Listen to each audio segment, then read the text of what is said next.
a nossa saúde de maneira eficiente. Passa a palavra ao Dr. Natan Monsores para a sua palestra.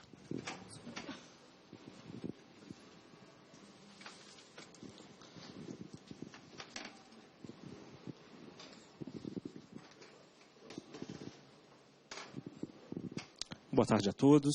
Queria agradecer a essa comissão pelo convite para estar aqui falando um pouquinho dos trabalhos que a gente tem realizado na Universidade de Brasília em apoio às pessoas vivendo com doenças raras, entre elas a doença de Charcot-Marie-Tooth.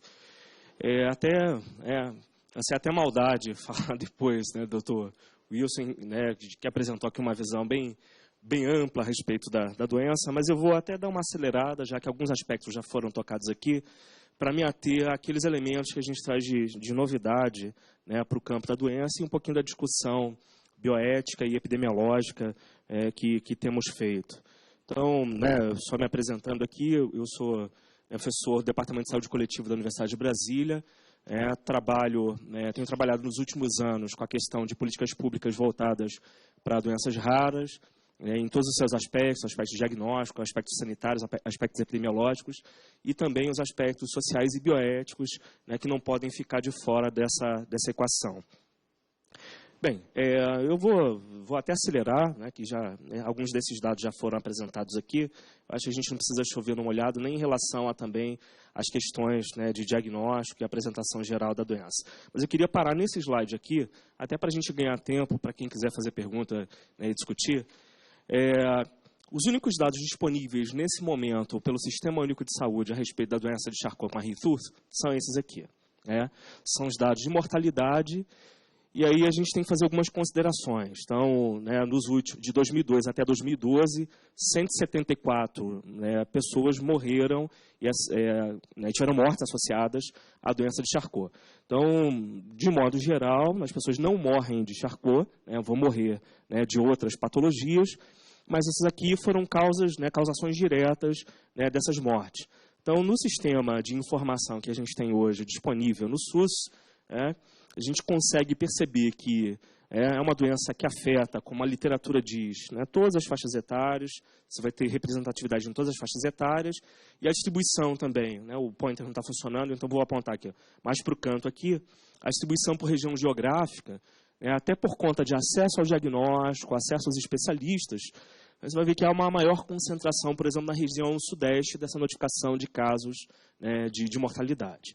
Tirando esses dados de mortalidade, atualmente não existem disponíveis, conforme já foi dito aqui, informações estatísticas e informações epidemiológicas. Então, é nesse sentido que a gente tem feito um trabalho na Universidade de Brasília.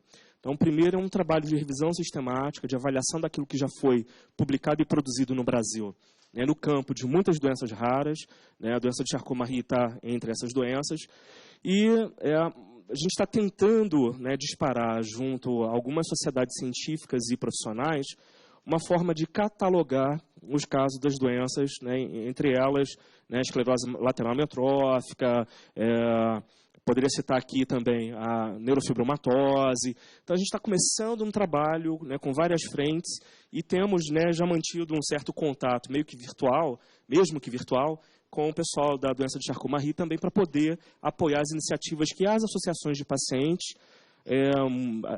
de modo, às vezes, empírico, de modo amador, mas com muito carinho, com muita atenção, com muita vontade, essas iniciativas de cadastrar, de credenciar, de inventariar quem são os pacientes que vivem com essas doenças no Brasil. Falar de políticas públicas sem ter esses números disponíveis é alguma coisa meio complicada. Como é que eu posso matriciar sistemas e serviços de saúde, criar uma lógica de atendimento coerente dentro do Sistema Único de Saúde se eu não sei onde vive e quem são esses pacientes? Então, fazer a identificação dessas informações acaba sendo uma estratégia para a elaboração dessas políticas públicas.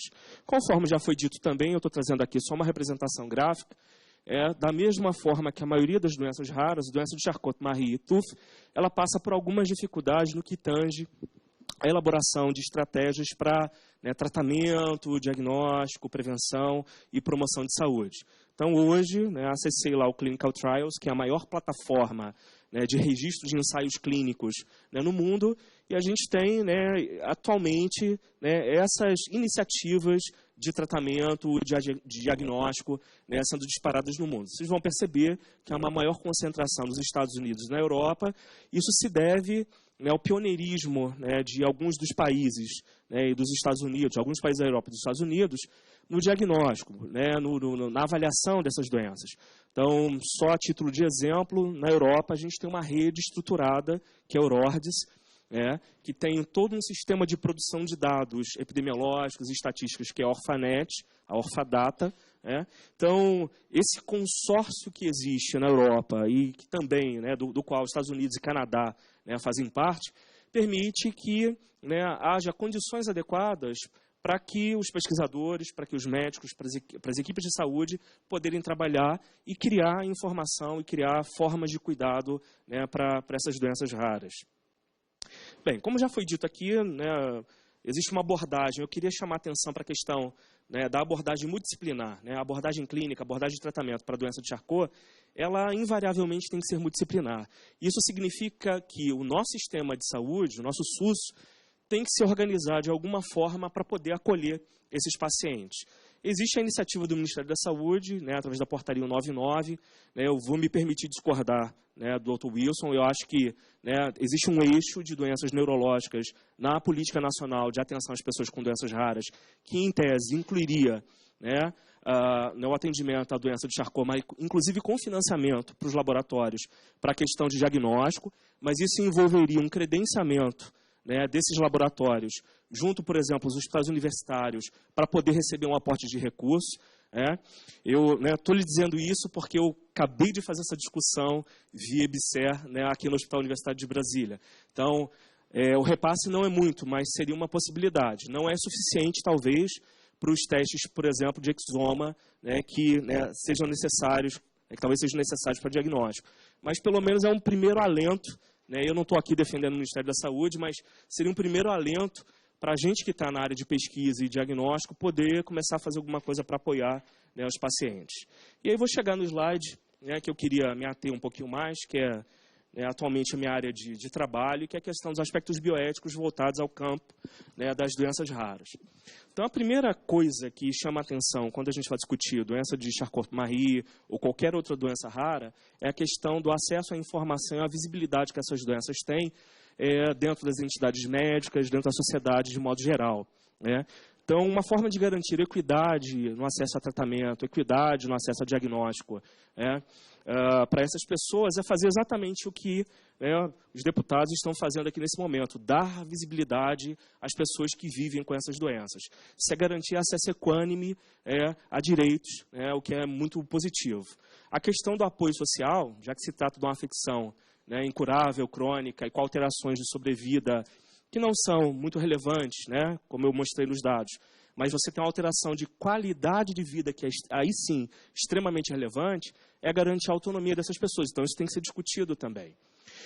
E como essa doença envolve todo o espectro de sobredeterminação, né, que existe para a deficiência física, então, quem é deficiente ou quem, né, tem parentes ou amigos, sabe que as pessoas enxergam primeiro a deficiência e depois a pessoa. Enxerga primeiro a cadeira de rodas e depois, né, a pessoa que está sentada nela. Então, esse critério, né, infeliz de invisibilidade ou de incapacidade, ou, né, toda a pecha negativa que as pessoas que vivem com deficiência recebem, elas precisam ser trabalhadas em função, né, de dar visibilidade, de garantir a autonomia. Então, pensar em não discriminação e não estigmatização dessas pessoas através de medidas públicas, políticas públicas, né, é urgente e necessário. Um outro item que é extremamente importante para todas as pessoas que vivem com doenças de fundo genético, né, ou doenças raras de modo geral, é a questão dos itinerários terapêuticos. Itinerário terapêutico é o percurso que o paciente faz em busca de um primeiro diagnóstico, de uma primeira forma de tratamento para resolver o seu problema. Então, de modo geral, pessoas que têm doenças raras, pessoas que têm neuropatias, pessoas que vivem com, né, mutações genéticas, né, de toda espécie, elas vão percorrer N serviços de saúde, vão passar por N profissionais, às vezes aí gastam, né, entre 5 anos e 10 anos para conseguir um primeiro diagnóstico acertado, né, a respeito da afecção que possui. Isso significa redução da qualidade de vida. Então, se a gente não começar a ter iniciativas adequadas do ponto de vista da educação e da formação dos profissionais de saúde para garantir, sim, né, acesso a diagnóstico, acesso a tratamento num período mais curto, a gente não vai conseguir melhorar a qualidade de vida dessas pessoas. Em relação, né, ao acesso integral aos cuidados multidisciplinares, aí eu vou me permitir aqui fazer, né, um pouquinho de advogado do diabo e fazer uma defesa, né, das iniciativas que eu tenho acompanhado do Ministério da Saúde. É claro que o Sistema Único de Saúde ele não se encontra na sua situação ideal. A gente esbarra em problemas de gestão, esbarra em problemas de implementação de políticas.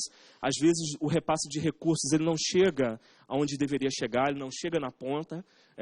Mas a gente tem percebido nos últimos 3, 4 anos uma série de iniciativas positivas por parte da SAS, por parte do Ministério da Saúde, no sentido, pelo menos, de abrir a discussão, de conclamar, né, as associações de pacientes, conclamar os profissionais de saúde para que iniciem, né, a discussão a respeito do tratamento e do cuidado, né, do diagnóstico dessas doenças raras. Então, a gente está muito longe ainda, né, do lugar ideal onde a gente deve chegar, mas pelo menos já foi um primeiro passo. A gente saiu de uma imobilidade, né, de uma portaria que só, né, atribuía ao serviço, né, médico dentro do SUS o diagnóstico genético, saímos, né, da portaria, né, 99 para uma coisa muito mais ampla, muito mais aberta, que foi a Política Nacional de Atenção Integral às Pessoas com Doenças Raras, e isso precisa ser discutido, é um primeiro, né, um pontapé inicial. É claro que a gente vai esbarrar nesse momento com uma crise de financiamento do Sistema Único de Saúde. O Ministério da Saúde, assim como boa parte dos ministérios, está passando por um apuro, né, financeiro. Agora, né, nós do controle social, nós associações, nós academia, nós pessoas que militamos pela causa das doenças raras, precisamos nos mobilizar para garantir que, né, o credenciamento dos centros de referência aconteça, né, que os serviços recebam repasse adequado de recursos para garantir diagnóstico, garantir formação de equipe multidisciplinar. A questão da acessibilidade ampla das pessoas aos seus direitos também precisa ser discutida, né, de uma forma que, né, alcance a sociedade como um todo. A gente está passando nesse momento, foi falado há pouco aqui, a questão de polêmica, né, do acesso às nossas crianças com deficiência à educação básica, né?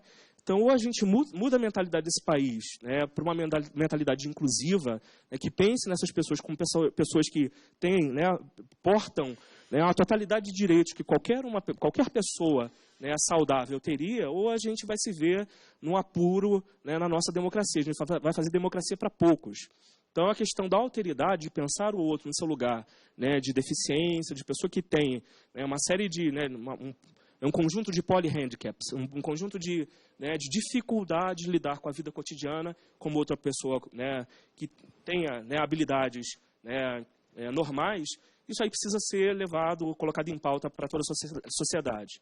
A questão, como já foi colocado aqui também, do compartilhamento de benefícios de pesquisa, precisa ser pensado.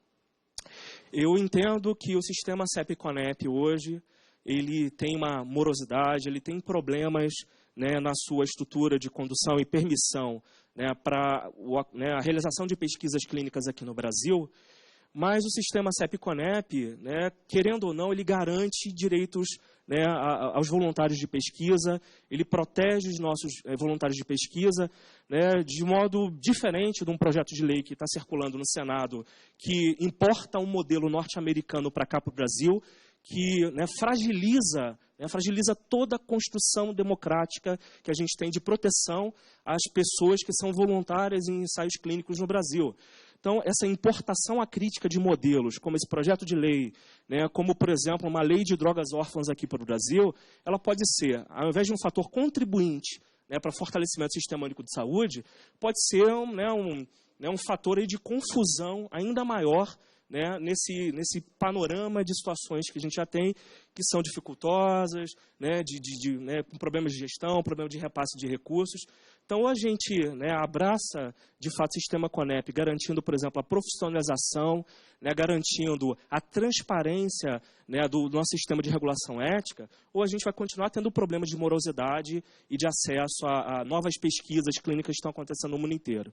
E, por fim, para terminar minha fala, a gente tem que pensar a garantia de direitos sociais, né, que é pauta né, dessa casa aqui sempre, a questão da justiça na garantia de acesso a tratamento, acesso a diagnóstico, acesso a medicamento, acesso a terapias assistivas, né, acesso a morrer com dignidade. Então, isso tudo tem que ser pensado no escopo dessas doenças raras, né, que incluem Charcot-Marie. Então, para finalizar, só queria apresentar, né, a iniciativa que a gente tem feito lá na Universidade de Brasília para poder apoiar as associações de pacientes, os profissionais de saúde, né, os gestores, no sentido de produzir informação no campo de doenças raras. A gente está desenvolvendo um aplicativo nacional, com dados nacionais, com informações epidemiológicas que estão sendo coletadas e tratadas a partir do que tem sido produzido aqui no Brasil. Então, esse aplicativo vai fornecer para qualquer pessoa, qualquer cidadão brasileiro, acesso à informação sobre as doenças. É claro que a gente não está falando aqui de uma ferramenta de diagnóstico, mas pelo menos é um lugar em que você vai encontrar informação coerente sobre a doença, né, para a qual você tem interesse ou recebeu o diagnóstico. Seria uma forma muito mais saudável, muito mais coerente do que, por exemplo, ir buscar no Dr. Google, né, informações que invariavelmente se encontram um círculo de horrores, imagens horrendas, né, das piores fases possíveis da doença com a qual você vive ou que tem na família. Então, a gente está fornecendo uma ferramenta pública, gratuita, tratada, com profissionais, né, da área por trás, dando suporte para poder dar acesso à informação sobre essas doenças. Isso aqui é um pouquinho da carinha, né, do nosso aplicativo. E aqui eu já declaro também conflito de interesse. Esse é um projeto que está sendo financiado, né, pelo próprio Ministério da Saúde, né, pela RNP, uma série de outros órgãos públicos. Então, é financiamento público, né, não tem financiamento de indústria farmacêutica, não tem conflito de interesses aqui, né, com entidades privadas. Então, é uma ferramenta pública, um site público para uso de todo cidadão brasileiro. Então, era isso. Muito obrigado, uma boa tarde para todos. Obrigado, doutor.